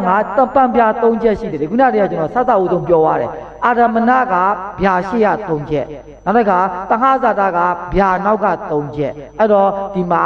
ကုဗျာကုဗျာအခုဒီကုဗျာကုဆိုလို့ရှိရင်ကုဗျာကု तू ကတဟဇာတံဆိုတဲ့ခါကျတော့ तू တဟဇာတပစ္စုဒ္ဓဇရာမှာတဟဇာတံဆိုပြီးတဟဇာတကိုဆွဲထည့်လိုက်တာတကယ်ကတဟဇာတမှာရှိတာကကုဗျာရှိတာเนาะအဲ့ဒါလေးပတ်ပါမယ်အဲ့တော့ तू ပယ်သွားတာဒီအဲ့ရနေဒီတစ်လေးဖြစ်သွားတာအဲ့ဒါကိုသွားတာเนาะတဟဇာတမှာတကယ်တမ်းအဲ့ဒါမဟုတ်ဘူးတဲ့เนาะအဲ့တော့ဒီပါဠိတော်လေးကတော့မိတ္တကဖြစ်တဲ့ကြောင့်မလို့ပါဠိတော်အတန်ဝါကိုတဟဇာတံပုရိဇာတံတဟဇာတံပုရိဇာတံဆိုလို့ရှိရင်ကျွန်တော်တို့ကဒီထုတ်အပ်ဤဆိုတဲ့ခါကျတော့တဟဇာတပုရိကမိတ္တကတပစ္စည်းကိုသာထုတ်အပ်ဤတော့ဒီမှာဒီဇရာထဲမှာပါထားလဲနှစ်ပါထားတယ်ကုဗျာကုရဲ့အောက်ကိုကြည့်လိုက်နှစ်ကြီးတွေ့နေတယ်နော်နှစ်ကြီးတွေ့နေလိုက်တာဘယ်တိုင်းကောက်လိုက်တာလဲဒီမှာတဟဇာတံပုရိဇာတံအရာဒီမှာလဲပါကောက်လဲတဟဇာတပစ္စေနာပစ္စယောပုရိဇာတပစ္စေနာပစ္စယောဆိုကောက်လိုက်တဲ့ကြောင့်မို့လို့ဒီတိုင်းဒီဇရာတိုင်းကောက်ပေးရမှာဆိုဘယ်လောက်ပြီမလဲနှစ်ပစ္စည်းထုတ်အပ်ဤဆိုပြီးတော့ကောက်ပေးရမှာနော်တကယ်တမ်းကဒီကုဗျာကုဟာတဟဇာတမှာရှိလားမရှိဘူးကုဗျာကုဟာဘုရုပိုင်နာလို့ပြောတာလေတဟပုရိမေတ္တကပိုင်နာလို့တော့ပြောထားတာနော်အဲ့ဒါဆိုလို့ရှိရင်ကုတနဲ့တဟဇာတပုရိဇာတမေတ္တကတပစ္စည်းကိုသာလျင်ထုတ်အပ်၏တဟဇာတပုရိကမေတ္တကပစ္စည်းဖြစ်ဘယ်နှပစ္စည်းရမယ်နေတရာအတ္တိအဝိကတ၃ပစ္စည်းကိုပြအပ်၏အဲ့ဒါတော့တူတယ်နော်အဲ့တော့ဒီပစ္စည်းတို့အနေနဲ့ပြန်ကြည့်မယ်ဆိုရင်နေတရာအတ္တိအဝိကတ20ပစ္စည်းနဲ့ပြန်ကြည့်မယ်ဆိုရင်နေတရာအတ္တိအဝိကတပစ္စယုဒ္ဓါယပါဠိတော်အနေနဲ့ပြန်ကြည့်မယ်ဆိုရင်တဟဇာတံပုရိဇာတံဆိုတော့ပစ္စယုဒ္ဓါယအနေနဲ့နှစ်ပစ္စည်းတကယ်တမ်းရှိတာကတစ်ပစ္စည်းပဲပနေဒီကုဗျာကုတီတဟပုရိမိတ္တကတစ်ပစ္စည်းပဲရှိတယ်လို့မူလပဋ္ဌာန်းဆရာတော်ကပြောတာနော်အဲ့တော့ကျွန်တော်တို့လိုက်ကြည့်လိုက်ဒီကုဗျာကုဟာဘယ်မှာပဲရှိတယ်ဒီတဟပုရိမိတ္တကတဟဇာတထဲမှာမရှိဘူးနော်ပုရိဇာတထဲမှာလည်းမရှိဘူးကျွန်တော်ခုနတည်းကဒီမိတ္တကလေးကထူရတယ်နော်နာမည်လေးရပါလေတဟပုရိမိတ္တကပစ္စည်းရေကောက်တော့နေတရာအတ္တိအဝိကတကဲဒီတဟပုရိမိတ္တကဆိုတာပြောတယ်တဟပုရိမိတ္တကဆိုတာက13312ဇာတာဖြစ်နေလို့နောက်တစ်ခါရှေးရဝုထုနောက်ကနံဖြစ်နေလို့ပုရိဇာတာအဲ့ဒါကြောင့်မို့လို့တဟဇာတာအနေနဲ့လည်းကျေးဇူးပြုတယ်ပုရိဇာတာအနေနဲ့လည်းကျေးဇူးပြုတယ်သို့တော့နာမည်ပေးတော့တဟပုရိမိတ္တကပစ္စည်းရေကောက်တော့နေတရာအတ္တိအဝိကတနော်အဲ့ဒါကြောင့်မို့လို့သူ့ကိုတဟဇာတာမှာမဟောဘူးတဲ့မူလပဋ္ဌာန်းဆရာတော်ကပြောတာသူဒီဗမာပဲဟောတာလေသင်္ချာ15ချက်ပြည့်ရောဒီမိတ္တက3မျိုးကိုထည့်လိုက်တယ်မိတ္တက3မျိုးကိုထည့်လိုက်တော့မှတဟပုရိမိတ္တကတစ်ခုပဲရတာပါတဲ့เนาะအဲ့တော့ပစ္စုဒ္ဓါယအနေနဲ့တဟပုရိမိတ္တကတစ်ခုတည်းရတာပါပစ္စုဒ္ဓါယပါဠိတော်အနေနဲ့တဟဇာတံပုရိဇာတံဆိုရတာမျိုးအနေနဲ့ပစ္စည်းအနေနဲ့ကတော့တူတယ်เนาะအဲ့ဒါဆိုလို့ရှိရင်မေတ္တကပိုင်တော့ပစ္စည်းတာဖြစ်ပါတယ်အဲ့တော့ရှင်းတာပြီလားနော်အဲ့ဒီတဟပုရိမေတ္တကတာမပါလို့ရှိရင်သင်္ချာပဏ္ဏရတတွေလျှောက်ဆိုလို့မရဘူးတဲ့အဲ့ဒါကိုပြောတာနော်အဲ့ဒါဆိုလို့ရှိရင်ကုဗျာဗမာတွေ့လဲနှစ်နာရှိတယ်ခုနတဟဇာတမှာပစ္စုပန်ဘက်မှာဗျာပစ္စုပန်ဗျာ3ချက်လေးပူတော်ပေးပါအောင်ဗျာကုဗျာအကုဗျာအဲ့ဒါတဟဇာတမှာကုဗျာပါပါပြီနော်ဟိုနောက်ပိစုံကမေတ္တက2မျိုးကပါလေကုဗျာအကုဗျာပစ္စာဟာဆိုလို့ရှိရင်ဩဇာနဲ့သွားတာပစ္စာအိမ်ဆိုလို့ရှိရင်ကမ္မဇာယုံနဲ့သွားတာနော်အဲ့ဒါဆိုလို့ရှိရင်အဲ့မှာလည်းပဲရှိတယ်ဆိုတဲ့အခါကျတော့ ဒီမှာပါဠိတော်လေးကြတော့တဟဇာတံပစ္စာဇာတံအာဟာရံအိန္ဒြိယံတကယ်တမ်းကြတဲ့အခါကျတော့ဒီတဟဇာတံမဟုတ်ဘူးတဲ့တဟဇာတံမဟုတ်တဟဇာတပစ္စေနာပစ္စယောလို့ပြောရမှာတဟဇာတပစ္စေနာပစ္စယောလို့ပြောရမှာဆိုပေမဲ့လည်းဒီမှာအနောက်မှာကပစ္စာဇာတံအာဟာရံအိန္ဒြိယံဆိုလို့ရှိရင်ကျွန်တော်တို့စကားလေးနဲ့ပြောမယ်နော်ကျွန်တော်နဲ့စကားပြောမယ်တန်စင်မမီဘူးပေါ့တန်စင်မညီဘူးပေါ့အဲ့တော့ဝါစာတိလိထဆိုတာစိုးလို့မကောင်းဘူးတဲ့စိုးလို့မကောင်းတဲ့ခါကျတော့တဟဇာတစိုးကြည့်ပြပေးမယ်နော်ကုတလောဓမောအဗျာကုတလောစအဗျာကတောစဓမ္မအဗျာကတတဓမ္မတာတဟဇာတပစ္စေမဟုတ်ဆိုပြတာတဟဇာတပစ္စေနာပစ္စယောပစ္စာဇာတအာဟာရအိန္ဒြိယပြန်ဆိုလို့မကောင်းဘူးတဲ့အဲ့လိုဆိုလို့ကောင်းအောင်ဘယ်လိုဆိုလိုက်လဲတဟဇာတပစ္စာဇာတအာဟာရအိန္ဒြိယအဲ့တော့ဒီတန်ဆိုတာမိတ္တကဒီမှာသုံးတာဒါမဲ့ဒီတဟဇာတန်ဆိုတာတကယ်တမ်းကျမိတ္တကမဟုတ်ဘူးဒီမှာသင်္ချာကြီးလေအပေါ်ပိုင်းမှာတွေ့နေတယ်လေအဲ့ဒါတဟဇာတပစ္စည်းမူပစ္စည်းရာသင်္ချာကြီးအဲ့တော့တကယ်တမ်းဟောရမှာတဟဇာတပစ္စေနာပစ္စယောဒါပေမဲ့ဘာဖြစ်လို့လဲဝါစာတိလိထမဖြစ်တဲ့အတွက်ကြောင့်ဖြစ်အောင်လို့ဆိုပြီးတော့ကျွန်တော်တို့ကတဟဇာတံပစ္စာဇာတံအာဟာရံအိန္ဒြိယံလို့ပြောမယ်เนาะအဲ့ဒါဆိုလို့ရှိရင် तू ကဘယ်နှပစ္စည်းရမလဲမျိုးပစ္စည်းနေနဲ့တဟဇာတမှာရှိတယ်เนาะပစ္စာဇာတံအာဟာရံအိန္ဒြိယံအဲ့ဒါလည်းတကယ်တမ်းကြလို့ရှိရင်ဒီမှာကွဲနေတယ်တိလားသုံးဖြစ်နေတယ်เนาะအဲ့တော့ဒီတဟဇာတံဆိုတာကတဟဇာတမျိုးမှာရတယ်တဟဇာတကောလမ်မှာနဲ့ဒီအတန်းမှာရတယ်เนาะနောက်တန်းကြတော့ကုဗျာဗျာကုဗျာဗျာကုဗျာဗျာဘမှာပဲရတော့လေအောက်ကပစ္စာဟာပစ္စာအိရမယ်ဆိုရင်ပုံမှန်တွက်လိုက်ပုံမှန်တွက်မယ်ဆိုရင်တဟဇာတပစ္စာဟာပစ္စာအိမ်နဲ့ရမယ်အဲ့တော့ဘာပဲရေးရမှာလဲအမှန်မူလပဋ္ဌာန်းဆရာတော်ရေးတာသုံးမဲ့ရမယ်တဲ့ဒါမဲ့ဒီမှာပါဠိတော်အရာဆိုလိုက်တဲ့ခါကျတော့တဟဇာတံပစ္စာဇာတံအာဟာရအိန္ဒြိယတကယ်တမ်းကမိတ္တကပစ္စာဟာပစ္စာအိမ်အဲ့ဒါကိုသူကဒီပစ္စုဒ္ဒါယပါဠိတော်ဆိုလိုက်တဲ့ခါကျတော့တဟဇာတံပစ္စာဇာတံအာဟာရအိန္ဒြိယဆိုတော့ပစ္စုဒ္ဒါယပစ္စည်းနေနဲ့လေးပစ္စည်းเนาะလေးပစ္စည်းတကယ်တမ်းကဘာပဲရမှာလဲတဟဇာတကဲပစ္စာဟာရဲ့ပစ္စာအိမ်ရဲ့သုံးနေရပဲရမယ်တဲ့เนาะနောက်တစ်ခါမျိုးအနေနဲ့ပြန်ကြည့်မယ်မျိုးအနေနဲ့ပြန်ကြည့်မယ်ဆိုလို့ချင်းတဟဇာတဖြစ်တဟဇာတအကြီးတွေကသွားတာအဲ့တင်ချာကတဟဇာတအတန်းလေးကိုကြည့်အောင်အငယ်နဲ့လည်းမဆိုင်ဘူးအညမညတံပြုတ်တာနဲ့လည်းမဆိုင်ဘူးဝိပါကနဲ့လည်းမဆိုင်ဘူးဝိပြုတ်တာနဲ့မဆိုင်ဘူးအဲ့ကုဗျာဗျာဒီဘယ်သူနဲ့ပဲတန်းသွားတာလဲတဟကြီးလေးနဲ့ပဲသွားတဟကြီးလေးနဲ့ပဲသွားတဲ့ခါကျတော့တဟဇာတဖြစ်တဟဇာတနေတယအတ္တိအဝိကတလေးပစ္စည်းကိုပြအပ်၏နောက်ကပုရိဇာတမိတ္တကဖြစ်အတ္တိအဝိကတနှစ်ပစ္စည်းကိုပြအပ်၏ပစ္စာတိန္ဒြိယမိတ္တကဖြစ်အတ္တိအဝိကတနှစ်ပစ္စည်းကိုပြအပ်၏အဲ့တော့အာလုံးမောဘယ်နှပစ္စည်းလဲရှစ်ပစ္စည်းဒီမှာမူလပဋ္ဌာန်းဆရာတော်ပြတာရှစ်ပစ္စည်းနောက်ဒီမှာဇရာထဲမှာက6ပစ္စည်းအဲ့ဒါနဲ့လွဲနေတာလေးမှတ်ကြတာเนาะအဓိကလွဲနေတာလေးကိုမလဲမှတ်ကြတယ်เนาะဒီမှာ6ပစ္စည်းဒီ6ပစ္စည်းကဘာလို့ तू ကအထာကထာပြောတဲ့6ပစ္စည်းเนาะအထာကထာပြောတဲ့6ပစ္စည်းကဘာလို့ပြောရတာလဲဆိုရင်တဟကြီးလေးကတော့ပယ်လို့မရဘူးတဲ့အဲ့တော့တဟကြီးလေးကအုပ်စုတိုင်းနဲ့သွားတယ်ခေါင်းဆောင်နေနဲ့ဖြစ်တယ်နောက်မိတ္တကဆိုတာကတော့မိတ္တကဘယ်နှမျိုးပဲရှိတဲ့ပဋ္ဌာန်းမှာကကုသလတိတ်မှာကမိတ္တကတစ်မျိုးရှိတယ်နောက်ပဋ္ဌာန်းတစ်ကြံလုံးဆိုရင်10မျိုးရှိတယ်10မျိုးရှိလဲပဲမိတ္တကဆိုတာအလုံးပေါင်းမိတ္တကလို့ပေါင်းခေါ်လိုက်ရင်ရတယ်တဲ့ပေါင်းခေါ်ရင်ရတော့အတ္တိအဝကတကိုနှစ်ခါမကောက်နဲ့တဲ့အတ္တိအဝကတကိုနှစ်ခါမကောက်နဲ့ဆိုလို့ရှိရင်မျိုးအဖြစ်6ပစ္စည်းအခုကျွန်တော်တို့ကတော့ဒီပထမအတ္တိအဝကတပစ္စာဟာမှာလည်းအတ္တိအဝကတရတယ်ပစ္စာအိမ်မှာလည်းအတ္တိအဝကတရတယ်တဟကြီးလေးမှာလည်းတဟကြီးလေးရတယ်ဆိုတော့4ရယ်2ကဲဆိုရင်မူလပဋ္ဌာန်းဆရာတော်က10ပစ္စည်းကောက်တယ်ကတာကဘယ်နှပစ္စည်းကောက်လဲ6ပစ္စည်းပဲကောက်တယ်เนาะအဲ့တော့နောက်တစ်ခုကဒီမှာကပစ္စုဒ္ဒါယ4အဲ့ဒါတော့4ပစ္စည်းမူလပဋ္ဌာန်းဆရာတော်ကလည်း4ပစ္စည်းလုံးပဲကောက်ထားပြီเนาะအဲ့ဒါဆိုလို့ရှိရင်နောက်2ချက်ပဲကျန်တော့မယ်နောက်2ချက်ကအကုဗျာ2ချက်အကုဗျာ